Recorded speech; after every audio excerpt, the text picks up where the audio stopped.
Aujourd'hui, dans l'épisode 18, je vais faire le compteur d'eau. Donc l'objectif du compteur d'eau, ce serait d'avoir un compteur totalisateur, journalier et hebdomadaire.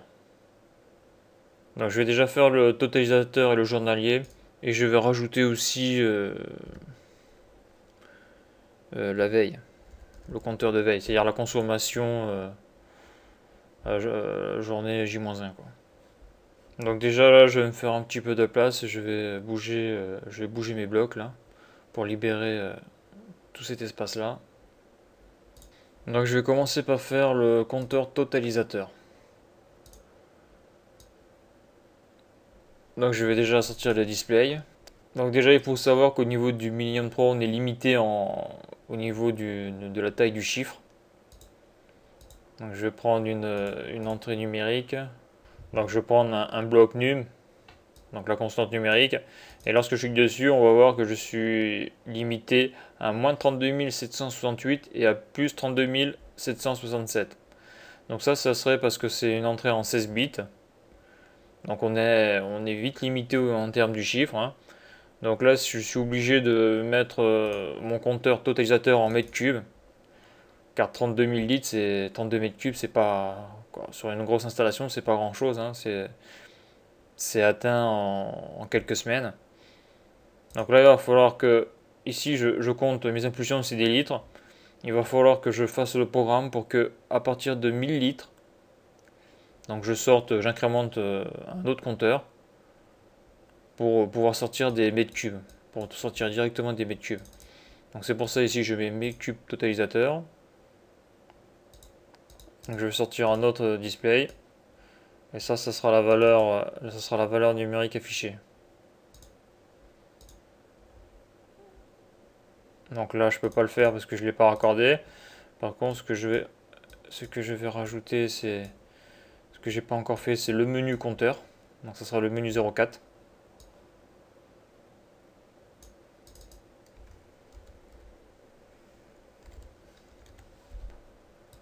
Donc ça c'est le menu 04.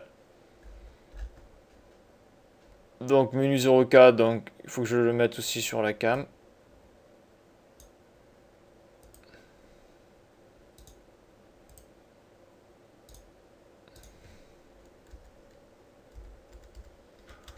Menu 04, il faut que je modifie le paramètre de la cam. Voilà, donc là j'ai fait le menu 04. Je vais le marquer.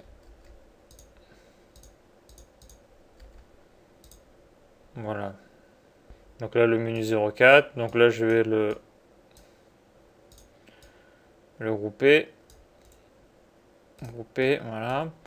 Donc là ce que je vais faire là c'est que le menu 04 est ici. Je vais tirer, je vais aller jusqu'ici. Menu 04. Je tire. Voilà. Donc là j'ai mètre cube total. Donc je vais le mettre ici pour bien me repérer. Ça je le dégage. Voilà. Bon ça je laisse ici pour le moment. J'en aurai peut-être l'utilité. Donc le menu 04 je vais mettre ici. Voilà. Donc là je vais utiliser une fonction compteur. Donc je vais utiliser celle-là, la preset count.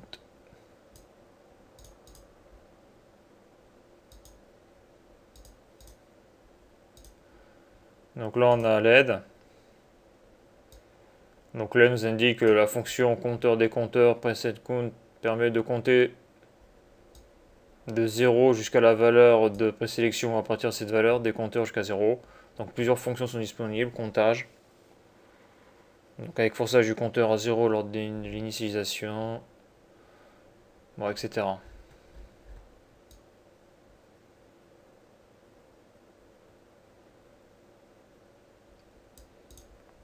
Donc moi déjà, il y a une chose que je suis sûr, c'est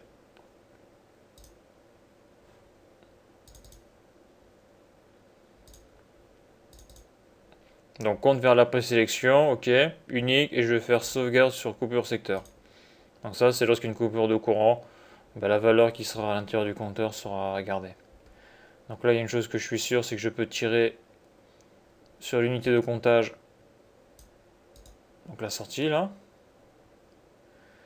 Donc ici, je vais compter donc de 0 jusqu'à 1000 litres.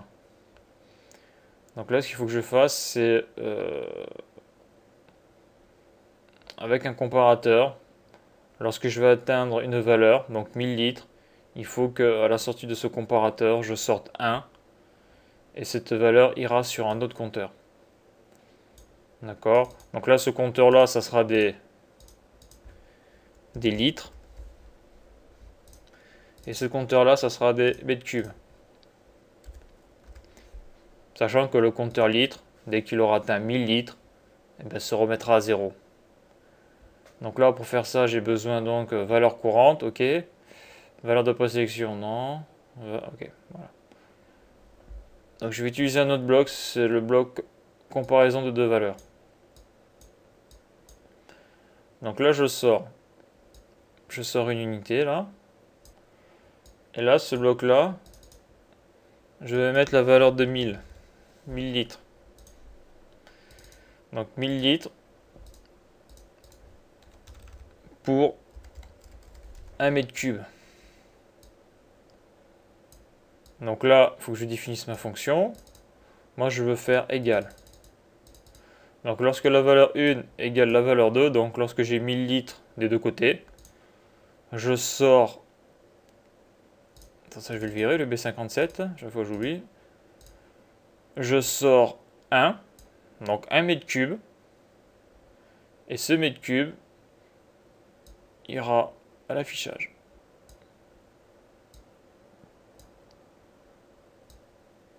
Voilà, ira à l'affichage et je vais le mettre, donc mètre cube total, je vais le mettre ici. Voilà. Voilà. Alors je vais faire un test. Donc simulateur. Donc là on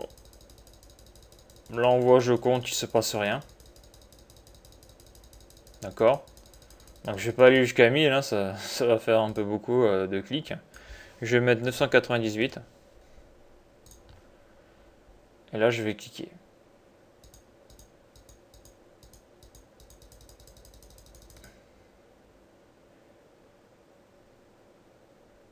Et là j'ai -1.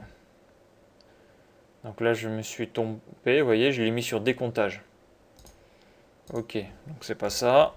C'est pas sur décomptage, c'est sur comptage. Donc là je vais recommencer, mais bon ça va l'air de marcher. Donc là si je clique, donc je rentre mes litres.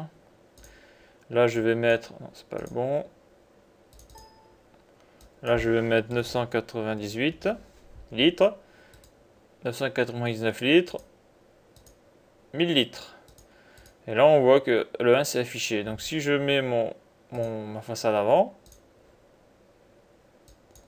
si je vais sur le menu 4, on voit bien que j'ai 1 mètre cube. Donc je vais recommencer. Donc là je vais me mettre à... C'est pas celui-là, à chaque fois que je me plante. Je vais mettre à 1998. Je clique.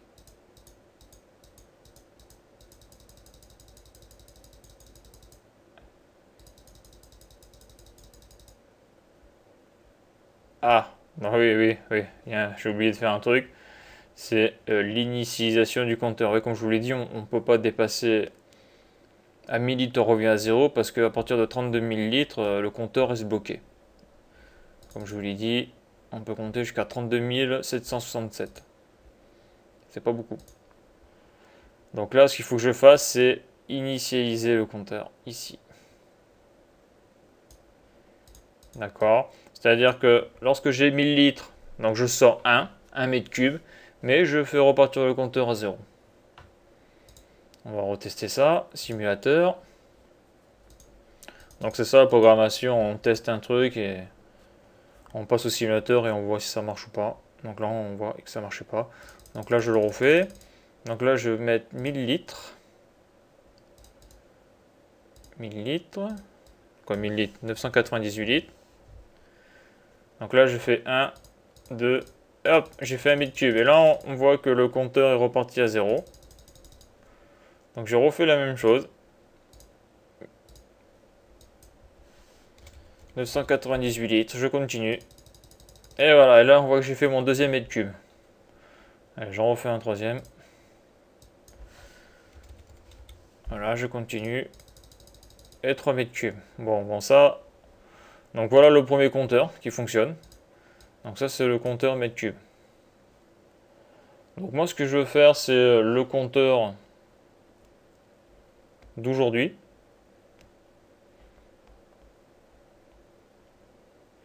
Donc le compteur d'aujourd'hui, ce que j'appelle le compteur d'aujourd'hui, c'est par exemple à partir de minuit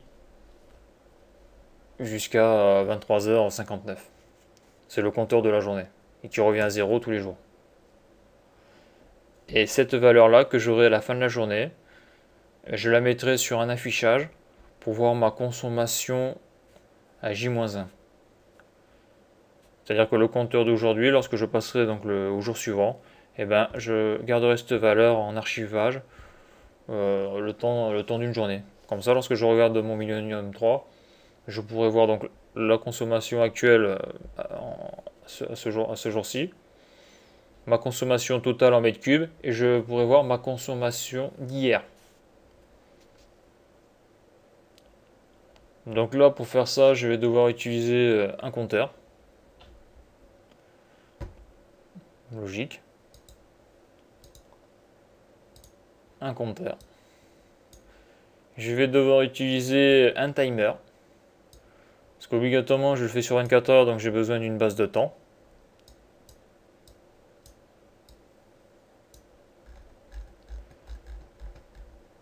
Et je vais avoir besoin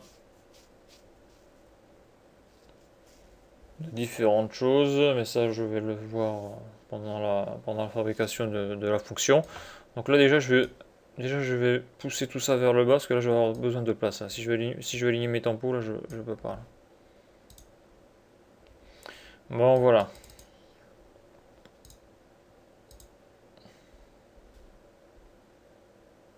Donc ça va être mon compteur journalier.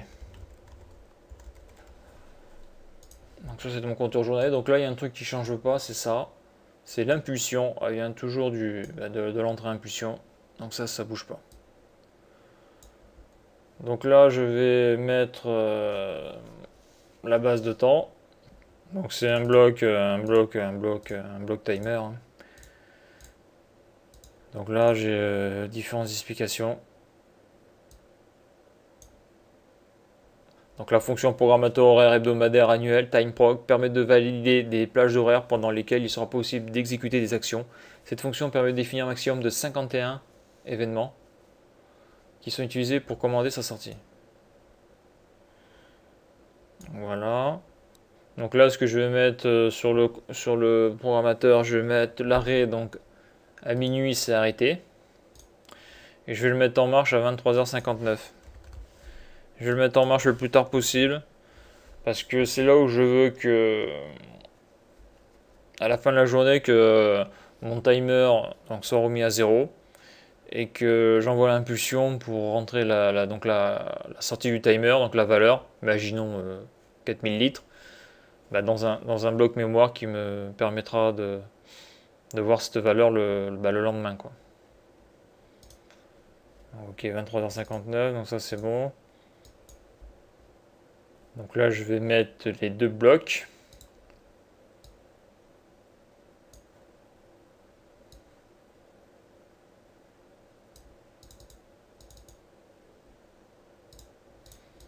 Donc je vais appeler ça litre aujourd'hui. Ok, donc là, c'est trop de lettres.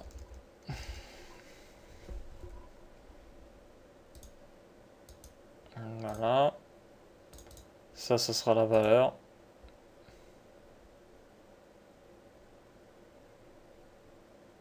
Valeur courante. Voilà.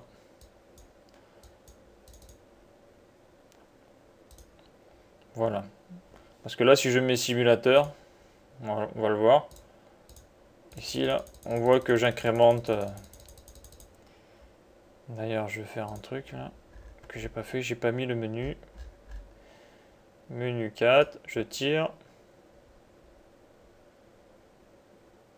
Voilà.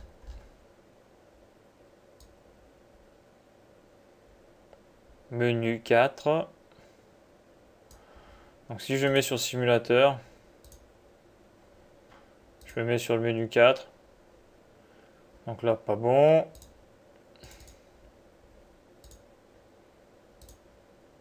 Donc simulateur. Donc là, si je clique, donc là, on voit bien sûr que...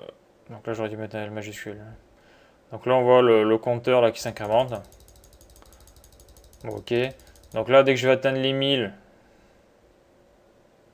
ici, bon, je passerai en mètres cubes. Ici, par contre, je peux aller à plus de 1000, hein, si je veux. Parce que dans la journée, je pourrais faire plus de 1000 litres. Je vais faire par exemple 1600 litres. Donc ça va s'afficher. Mais bon, le problème, c'est qu'il faut qu'à la fin de la journée, là, j'ai l'initialisation. Il faut qu'à la fin de la journée, mon compteur revienne à 0. Donc il faut que lui, là, il envoie une impulsion. Des comptages, non, c'est pas celle-là. Donc là, ce que je fais, ça va pas marcher, bien sûr, hein, mais je vais vous montrer quand même. Donc là, si je fais simulation, donc là, je mets sur le menu 4. Donc là, on voit le compteur qui incrémente. Pour simuler le temps, j'ai cette fonction-là. Contrôle le saut d'événement TimeProg. Je clique sur ce bouton. Donc là, il se met à 23h58. Et là, vous avez vu, là, il s'est remis à 0. D'accord. Donc le problème, c'est que là, on voit que il reste sur 0. Donc ça, c'est pas bon. Ça, c'est pas bon. Donc là, ce que je vais devoir faire, là, c'est que je vais devoir mettre un front montant. Donc un front montant, c'est quoi? En automatisme, on entend souvent parler de front montant ou front descendant. Un front montant, c'est-à-dire que je vais envoyer une impulsion montante, mais ça sera qu'une impulsion. Et après, ça aura... C'est-à-dire qu'ici, je vais rentrer à 1. Là, il y aura mon front montant, je vais rentrer à 1. Je sortirai à 1, mais je sortirai à 1 quelques fractions de seconde. Après, je reviendrai à 0. Donc il y a une fonction qui fait le front montant. Donc c'est la fonction timer. Et dans la fonction timer, on a impulsion sur front montant. Donc je vais supprimer ça. Je vais mettre mon front montant ici. Non, ça c'est le décomptage décidément. Il faut que je me mette sur initialisation. Voilà. Donc là je vais faire un test.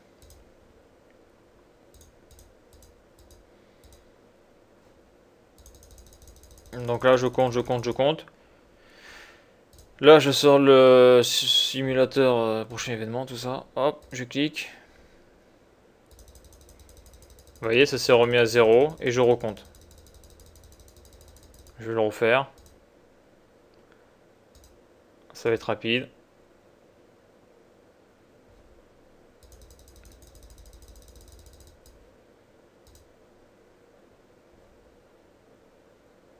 Vous voyez là, c'est passé on et c'est revenu off. Donc c'est ça le front montant.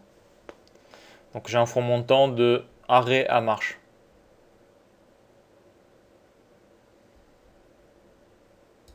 Voyons si je le fais de marche à arrêt, ce que ça fait.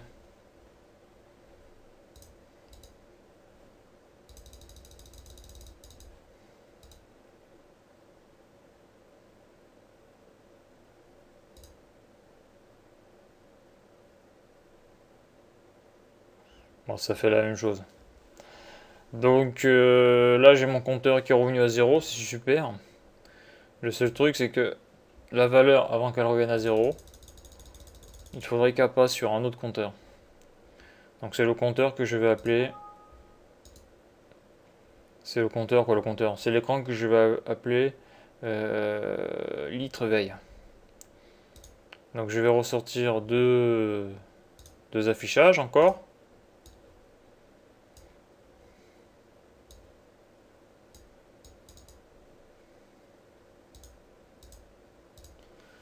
Donc je vais appeler ça litre veille. Donc là j'ai merdé encore, putain. Litre veille, donc c'est la vitre d'hier. Hein. Moi je vais appeler ça litre veille. Ok, donc là ça me plaît pas.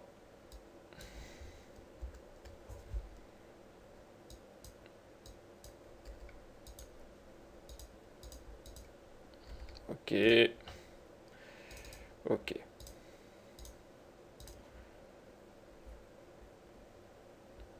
Donc là, cette valeur-là, là, avant de l'effacer, ben, il faut que je l'envoie dans un bloc mémoire. Donc je vais faire aussi sauvegarder sous coupure secteur.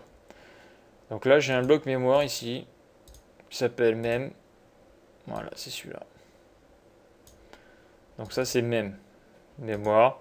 On peut sauvegarder donc la valeur. Donc je vais marquer sauvegarder sur coupure secteur. Donc ça, c'est important. Surtout celui-là. Parce que là, c'est mon totalisateur. Parce que s'il y a une coupure de courant, les valeurs qu'il y a dedans vont repartir à zéro. Donc moi, je veux pas ça. Je veux garder mes valeurs. Alors bien sûr, je garde mes valeurs sur coupure secteur. Si je réinjecte un programme et que je le modifie, si j'écrase les valeurs, eh bien je vais perdre mon compteur totalisateur. Donc après, il sera intéressant de faire un système, rajouter un bloc num pour que lorsque je réinstalle un programme, eh bien je relève la dernière valeur du compteur et que je la remette dans ce bloc-là pour repartir de la dernière valeur. Sinon, je repartirai de zéro. Donc là, pour le moment, ça, je ne vais pas le faire, je le ferai après. Donc là, ce qui va être intéressant, c'est donc le bloc num. Donc la valeur qui est ici, là, je vais la mettre sur mon bloc num. Mon bloc mem. Hein, num, c'est une constante numérique et mem, c'est le bloc mémoire. Pas confondre. Donc mon bloc mem, sauvegarde, ça c'est bon. Paramètres, ok. Donc petite aide sur le bloc mémoire. Cette fonction permet de mémoriser une valeur comprise entre moins 32 768 et plus 32 767. La valeur stockée dans la fonction est disponible en permanence sur sortie. À la mise sous tension, la valeur mémorisée dépend de l'option choisie dans la fenêtre paramètres. Donc si sauvegarde sur coupure secteur est à non, alors la valeur mémorisée lors de la dernière coupure est effacée et remplacée par 0. Si sauvegarde sur coupure secteur est à oui, alors la valeur mémorisée lors de la dernière coupure est retrouvée inchangée. Ok. Donc ça c'est bon. Donc ça veut dire que la valeur qui sera ici, donc s'affichera ici. Évidemment. Et elle s'affichera là, dans le bloc mémoire. Donc là, un truc que j'ai pas fait, que je vais faire maintenant. Menu 4. Menu 4. Ok. Voilà. Donc moi, le bloc mem, ben, je veux que la valeur qui sort de mem s'affiche ici. D'accord. Bon, là, par contre, j'ai mémorisation et j'ai remise à 0. Donc là, donc l'objectif, ça va être de mémoriser quand lui va donner l'impulsion à 23h59. D'accord. Donc là, j'ai un front montant qui va initialiser le compteur. Mais là, bon, on l'a vu, là, pour l'autre, ça marchait pas. Il me faut un autre front montant. Parce que le front montant, c'est ça, c'est vraiment une impulsion, quoi. C'est un échelon, comme on dit. Alors, où est-ce que c'est? Contrôle, à chaque fois, je me paume dans ces trucs. Voilà, donc là, il me faut un front montant. Ok, donc après, bon, dans notre cas, que ce soit arrêt à marche ou marche arrêt, ça changera pas grand chose. Ok, donc ça c'est bon. Ça c'est bon. Ok. Donc là, on va faire un test. Parce que là, ça risque de ne pas marcher. Certainement. Parce que là, on va voir que l'impulsion va être envoyée sur les deux en même temps. D'accord. Donc on va voir s'il ne faut pas une tempo ou pas. Donc on va le voir sur le simulateur. Donc menu 4. Ah là là là là. Vous voyez le mode veille là, je l'ai mis en haut là. Il est pas bon là, on le voit pas. Donc voilà, donc il faut le mettre ici. Ici, ok. Bon, c'est toujours la même chose. Après, le principe, une fois que vous l'avez compris, hein, c'est pas compliqué, quoi, au niveau des affichages. Donc voilà, je suis sur le bloc 4, super. Donc là, je vais faire... hop, t'es où? Donc là, je compte, super. Donc jusque là, ça marche bien. Là, si je mets mon 1000, mon 998, ça n'a pas bougé. J'ai mon premier mètre cube. Donc super, ça marche. Bon, maintenant, ce que je veux, c'est que on va simuler la fin de la journée, là. Et je veux que donc cette valeur de 26 ben, passe sur ce compteur-là. Et que sur la valeur d'aujourd'hui, je repasse à 0. Donc on va le simuler. Avec le saut d'événement TimeProg, prochain événement. Donc voilà, 59. Attends, ça va à minuit alors.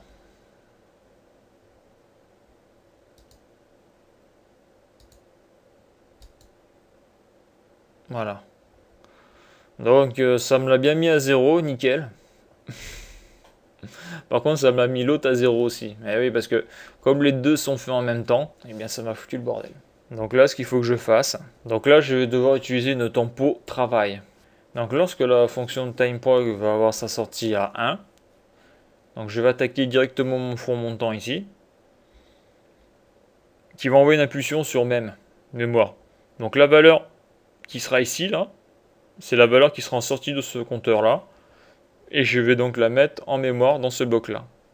Mais lorsque la sortie de TimeProg va passer à 1, il faut absolument que je freine l'arrivée du signal sur le compteur journalier, donc c'est-à-dire sur le front montant là.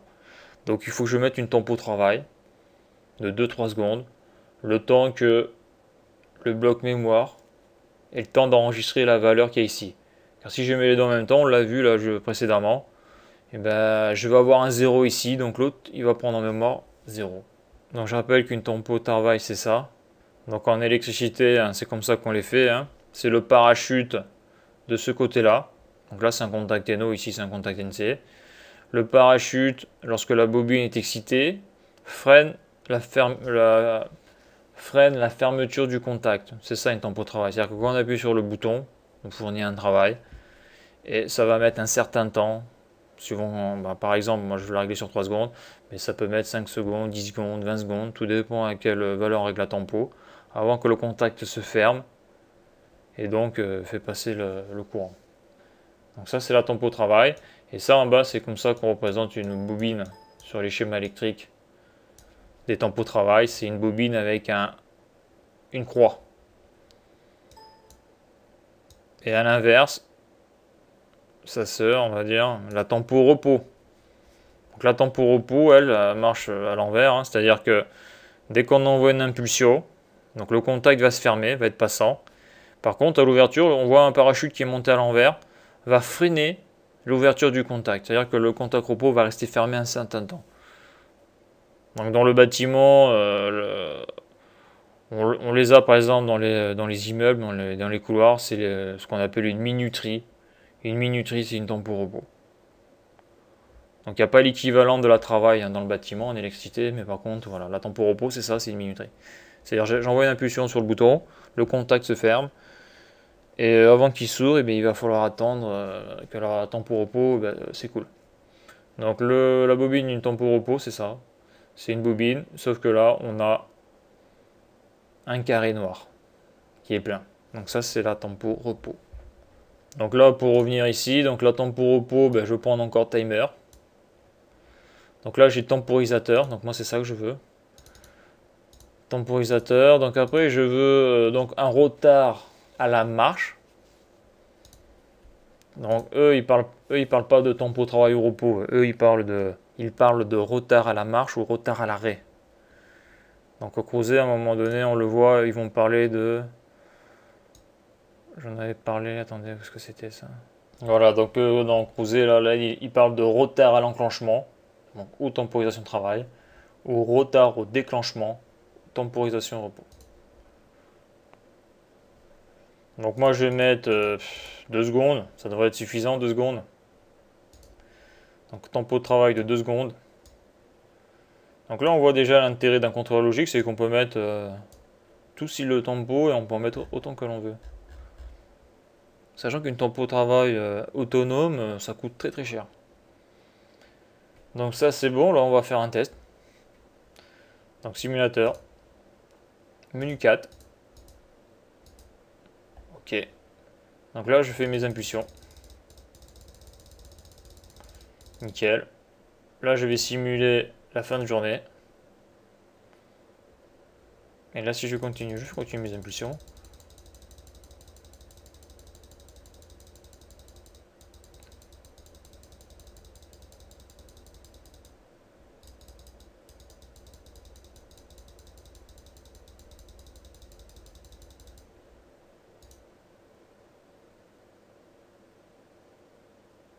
Donc là on constate que ça ne marche pas. Donc là à mon avis c'est là que ça merde.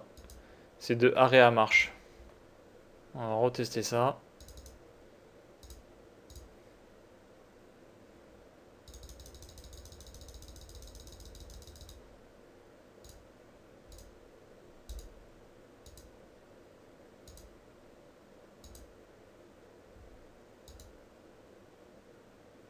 Voilà, là ça marche. Donc je recommence. Donc voilà, j'arrive, prochain événement. Prochain événement. Vous voyez, 19, ça l'a pris en compte. Là, je vais mettre 5, voire 6. On change de jour. Voilà. Et voilà, là j'ai pris 6. Ok. Donc là, ben voilà le compteur. Hein. Donc le compteur mètres cubes total. Donc là, je peux aller jusqu'à 32 000 mètres cubes, hein, donc c'est énorme. Donc le compteur dans la journée. Par exemple, j'arrive à midi, je vois quelle consommation d'eau j'ai tiré. Et mon compteur de la veille, si je veux le relever. Si je surveille mes compteurs. Par exemple, voilà, je pense que là où je suis, la veille, j'aurais peut-être 4000 litres. 3500 litres ou 4500 litres. Donc, ça c'est bon. Là, est-ce qu'il a gardé la valeur? Ouais, de arrêt à marche. De arrêt à marche. Voilà. Je suis à l'arrêt, je vais à marche. Alors qu'il y a de marche à arrêt. Donc arrêt à marche est de 0 à 1 quoi. Et là je suis de 0 à 1. Donc là je vais faire un petit carré là.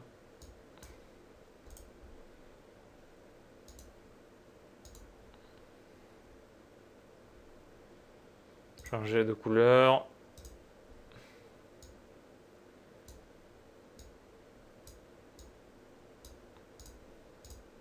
Ok. Donc voilà pour ce compteur là, pour ces trois compteurs. Donc après c'est sûr que je pourrais mettre un compteur de semaine, hebdomadaire. Donc ça fait 7 jours à prendre. Donc là c'est déjà un petit peu plus compliqué là. Surtout si je veux un compteur du lundi au dimanche. Donc ça je le ferai plus tard en fonction avancée hein, si j'ai le temps. Donc là par contre ce que je vais faire là maintenant, ce qui me reste à faire c'est c'est le contrôle du pressostat primaire solaire, donc qui contrôle l'autorisation de marche ou pas de la pompe primaire solaire. Et après il faut que je gère aussi mes deux électrovannes. Sachant qu'à la base le montage je l'ai fait pour ça. Pour contrôler l'électrovanne du retour de la boucle CS. Soit je vais dans le ballon solaire, soit je vais dans le ballon de 3000 litres. Voilà, donc ça sera dans la prochaine vidéo. Donc, eh bien, à bientôt et abonnez-vous pour être tenu au courant des prochaines sorties.